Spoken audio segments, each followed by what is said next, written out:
இன்றைக்கான வீடியோ தாங்க வந்திருக்கு. வீடியோ வந்து சூப்பராக இருந்துச்சு அப்படின்னு தாங்க சொல்லணும். அதாவது கடைசியில் பார்த்தா நம்ம லதாவோட அம்மா அப்பாவுக்கு உண்மையெல்லாம் தெரிஞ்சிருச்சு. கல்யாணத்தெல்லாம் நிறுத்திட்டாங்க அப்படின்னு தாங்க சொல்லணும். ஆனால் கடைசியில் வந்து நம்ம ஆதி வந்து மாஸாக பேசி எல்லாத்தையும் சரி பண்ணிட்டாரு அப்படின்னு தாங்க சொல்லணும். அதெல்லாம் பார்க்குறதுக்குன்னா நம்ம சேனலை மட்டும் மறக்காமல் லைக் அண்ட் சப்ஸ்கிரைப் மட்டும் பண்ணிடுங்க.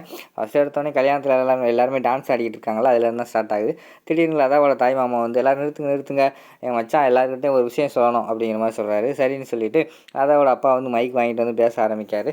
இந்த கல்யாணத்தில் என்னோடய மகளை பற்றி என்னோடய சொந்தக்காரங்களுக்கெல்லாம் தெரிஞ்சிருக்கும். ஆனால் என்னோடய மாப்பிள்ளையை பற்றி யாருக்குமே தெரிஞ்சிருக்காது. அதை சொல்கிறதுக்கு தான் நான் வந்திருக்கேன். என்னோடய மாப்பிள்ளை வந்து சாரதா குரூப் ஆஃப் கம்பெனியோட எம்டி. இவர் தான். அது மட்டும் இல்லாமல் இங்கே காஞ்சிபுரத்தில் தான் அவரோட பிரான்ச்சே இருக்குது. அவர் வந்து ரொம்ப பெருந்தன்மையானவர் அப்படி இப்படின்னு என்னமோ புகழ்ந்து புகழ்ந்து பேசிக்கிட்டு இருக்காரு.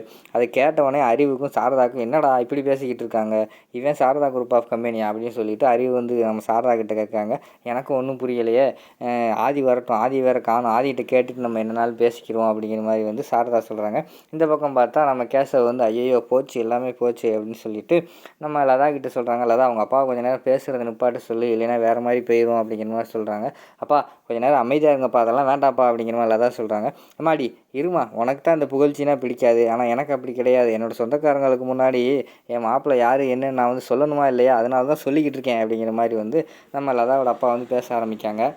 அடுத்து வந்து பாரதி வந்து ஆல்ரெடி சாரதாவும் அறிவும் கோபமாக இருக்கிறத பார்த்துட்டு விறுவிறுன்னு அவங்ககிட்ட போகிறாங்க. போனவொடனே நம்ம சாரதா வந்து கேட்காங்க, பாரதி என்னம்மா இப்படி பேசிக்கிட்டு இருக்காங்க அப்படிங்கிற மாதிரி கேட்டவொடனே, அம்மா மன்னிச்சிருங்கம்மா, அதாவது அவங்க லதாவோட அப்பா வந்து எம்டியாக இருந்தால் தான் பொண்ணு தருவேன்னு சொல்லிட்டாரு, அதனால தான் ஒரு பொய் சொல்லிட்டோம் அப்படிங்கிற மாதிரி சொல்கிறாங்க. இதுக்கு நீயும் உடந்தையா, நீ என்கிட்ட முன்னாடி சொல்லியிருக்கலாம்ல அப்படிங்கிற மாதிரி சாரதா கேட்காங்க. அம்மா நான் ஃபஸ்ட்டு வேண்டாம் தான்மா சொன்னேன், ஆதி தான் இதெல்லாம் இது சரியாக வரும், நம்ம பேசிக்கலாம் அப்படிங்கிற மாதிரி சொல்லிட்டாரு, அதனால தான் இதெல்லாம் நடந்துருச்சு அப்படிங்கிற மாதிரி வந்து நம்ம இவங்க சொல்லிக்கிட்டு இருக்காங்க, பாரதி சொல்லிக்கிட்டு இருக்காங்க.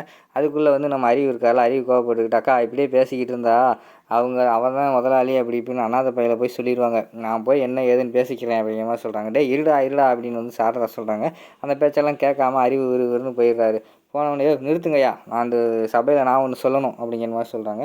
உடனே வந்து நம்ம லதாவோட தாய்மாமா, நீ யார், மாப்பிள்ளை வீடுன்னு தெரியும், தேவையில்லாமல் சபையில் வந்து பேசுறதுக்கு நீ யாரியா அப்படிங்கிற மாதிரி சொல்கிறாங்க. இரியா சொல்ல போகிற விஷயத்தை முதல்ல கேளு, அடுத்து பேசுவோம் அப்படிங்கிற மாதிரி சொல்லிவிட்டு அறிவு வந்து உண்மையை சொல்கிறாரு. அதாவது சாரதா குரூப் ஆஃப் கம்பெனியோட ஓனர் இவன் கிடையாது, அந்த நிற்காங்களே எங்கள் அக்கா, அவங்க தான் சாரதா, அவங்க தான் ஓனர். அது மட்டும் இல்லாமல் எம்டி வந்து என்னோடய மாப்பிள்ளை ஆதி தான் எம்டி அப்படிங்கிற மாதிரி சொன்ன எல்லாருமே ஷாக் ஆகிடுது. நம்ம லதாவோட அப்பா என்னம்மா இவர் சொல்கிறாரு, இதெல்லாம் உண்மையா அப்படிங்கிற மாதிரி வந்து லதா கிட்ட கேட்காங்க. லதா வந்து அப்பா அது வந்து அப்படிங்கிற மாதிரி சொல்ல ஆரம்பிக்காங்க. அதெல்லாம் தேவையில்லைம்மா, இவர் சொல்கிறது உண்மையா இல்லையா அப்படிங்கிற மாதிரி கேட்டவொடனே ஆமாம் உண்மை அப்படிங்கிற மாதிரி சொன்னோடனே, இதுதான் முதலே வேணான்னு சொன்னேன், தலையில் அடித்து நான் சொல்லிக்கிட்டேன் அப்படிங்கிற மாதிரி வந்து நம்ம லதாவோட தாய் மாமா சொல்கிறாரு. டேய் சொல்லுங்கடா, இன்னும் என்னென்ன ப்ராடக்ட்லாம் வச்சுருக்கீங்க எல்லாத்தையுமே வரிசையாக சொல்லுங்கடா அப்படிங்கிற மாதிரி வந்து லதாவோட தாய் மாமா சொல்கிறாரு. அவர் வந்து அமைதியாகவே இருக்கார். அதுக்கடுத்து வந்து நம்ம கடைசியில் லதாவோட அப்பா இருக்கார்ல, அவர் வந்து இவனுக்கு வந்து என்னோடய பொண்ணை தர்றதா நான் இல்லை, என்னையவே பிராடுத்தனம் பண்ணி பொய் சொல்லி ஏமாற்றிட்டான், இவனுக்கு வந்து நான் வந்து என்னோடய பொண்ணை தரமாட்டேன், கிளம்புடா வீட்டை விட்டு அப்படிங்கிற மாதிரி சொன்னோன்னே அந்த இடத்த விட்டு மெதுவாக வந்து கேசவ நகர்றாரு. உடனே நிறுத்துங்க அப்படின்னு சொல்லிட்டு நம்ம ஆதி இருக்கார்ல, அவர் வந்து மாதம் என்ட்ரி கொடுக்காரு. உள்ளே வந்து என்னாச்சு என்ன பிரச்சனை அப்படிங்கிற மாதிரி கேட்டவொடனே, எல்லாம் பொய் சொல்லி எங்களை ஏமாற்றிருக்கீங்க அப்படிங்கிற மாதிரி வந்து லதாவோட அப்பா சொல்கிறாங்க. யார் பொய் சொன்னா, யார் பொய் சொன்னா, யார் சொன்னா அதை முதல்ல சொல்லுங்கள் அப்படிங்கிற மாதிரி சொன்னோன்னே, இந்தா இவர் உங்கள் தாய் மாமா தானே, இவர் தான் சொல்கிறாரு நீங்கள் சொன்னதெல்லாம் பொய்ன்னு, அவர் எம்டி இல்லையா மாப்பிள்ளை அப்படிங்கிற மாதிரி சொல்கிறாங்க லதாவோட அப்பா. அவன் தான் எம்டி, நான் சென்னையில் இருந்தப்போ காஞ்சிபுரத்தில் ஒரு பிரான்ச் போடலாம் நல்லா போகும் அப்படின்னு சொன்னது கேசவ் தான். அவனை நம்பி ஒரு பிரான்ச் போட்டேன், ராத்திரி பகல் உழைச்சி கம்பெனியை வந்து நல்ல நிலைமைக்கு கொண்டு வந்திருக்கான், அதனால் அவன் தான் அந்த கம்பெனியோட எம்டி. இந்த கல்யாணத்துக்கு நான் வந்து ஏதாவது கேசவுக்கு வந்து கிஃப்ட்டு தரணும்னு நினைக்கிறேன், அந்த கம்பெனியவே நான் கேசவ பேரில் எழுதி வச்சிடுறேன், எல்லோரும் கேட்டுக்கோங்க இதை அப்படிங்கிற மாதிரி சபையில் வச்சு சொல்லிடுறாங்க. அதை கேட்டவொடனே பயங்கரமான ஷாக்காகிடுது லதாவோட அப்பாவுக்கு. அதுக்கடுத்து வந்து கேசவ் வந்து சொல்கிறாரு, இப்போ சொல்கிறேன், இப்போ வந்து கேசவ் தான் அந்த காஞ்சிபுரத்து பிரான்ச்சோட எம்டி, அவன் தான் இப்போ செலக்ட் பண்ணணும், உங்கள் பொண்ணு வேணுமா வேண்டாமா, என்னடா கேசவ் இங்கே வாடா அப்படிங்கிற மாதிரி கூப்பிட்டோன்னே கேசவ் கண் கலங்கிட்டு அழுதுகிட்டே வராரு. அழுதுகிட்டே வந்து ஆதி வந்து கட்டி பிடிச்சிக்கிறாரு. நானே ஒன்று நிலைமையில் இருந்தால் கூட இப்படி செஞ்சுருப்பேனா என்ன தெரியலடா, ரொம்ப நன்றிடா மச்சான் அப்படிங்கிற மாதிரி சொல்கிறாரு. டே விட்றா அப்படின்னு சொல்லிட்டு 2 பேர் கண் கலங்குறாங்க. அதுக்கடுத்து வந்து ஆதி வந்து கேட்காரு, சொல்லுடா லதா உனக்கு வேணுமா வேண்டாமாடா அப்படிங்கிற மாதிரி சொல்கிறாங்க. டேய் நான் காசு பணத்தை பார்த்து லவ் பண்ணலடா, லதா மனசை பார்த்தானே லவ் பண்ணேன், எனக்கு லதா தான்டா வேணும் அப்படிங்கிற மாதிரி வந்து கேசவ் சொல்லிடுறாரு. உடனே ஆதி வந்து கூட்டத்தில் சொல்கிறாரு, பார்த்தீங்களா எம்டி ஆன பிறகும் லதா தான் வேணும், காசு பணம் முக்கியம் இல்லைன்னு சொல்கிறான், ஆனால் நீங்கள் அப்படி இல்லை அப்படிங்கிற மாதிரி வந்து மூஞ்சில் அடித்த மாதிரி சொல்லிடுறாரு. அதுக்கடுத்து லதாவோட அப்பாவும் திரும்பிடுறாரு.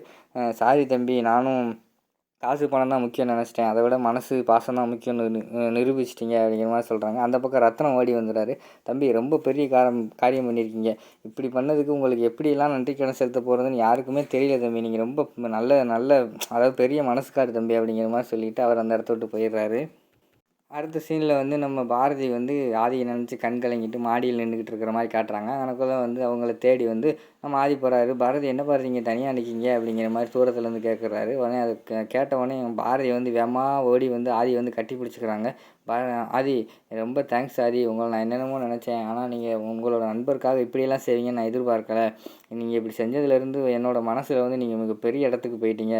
டெய்லி என்னை ஒவ்வொரு விஷயத்தில் நீங்கள் வந்து சர்ப்ரைஸ் பண்ணிக்கிட்டே இருக்கீங்க. என்னை எவ்வளோ பிடிக்குமா உங்களுக்கு அப்படிங்கிற மாதிரி வந்து பாரதி கேட்காங்க. உங்களை வந்து எவ்வளோ பிடிக்கும்னு எனக்கு சொல்ல தெரியல. ஏன்னா நம்ம மனசும் இணைஞ்சது தான் காதல். அதை வந்து வெளியில் இவ்வளோ அவ்வளோ நான் கணக்கு போட விரும்பலை. ஆனால் என் இதயத்துக்கு ரொம்ப பிடிச்சது நீங்கள் தான் பாரதி அப்படிங்கிற மாதிரி அவங்க சொல்லிக்கிட்டு இருக்காங்க. இனிமேல் வந்து நம்ம வாழ்க்கையில் வந்து நல்லது கெட்டது துன்பம் இன்பம் எல்லாமே நம்ம 2 பேருக்கு பொதுவானது தான். எது அனுபவித்தாலும் நம்ம 2 பேரும் சேர்ந்து அனுபவிக்கணும். நம்ம வந்து பிரியக்கூடாது அப்படிங்கிற மாதிரி லவ் டைலாக்லாம் பேசிக்கிட்டு இருக்கிற மாதிரி காட்டிக்கிட்டு இருக்காங்க. அதோட பார்த்திங்கன்னா அந்த எபிசோடே வந்து முடிச்சிடுறாங்க.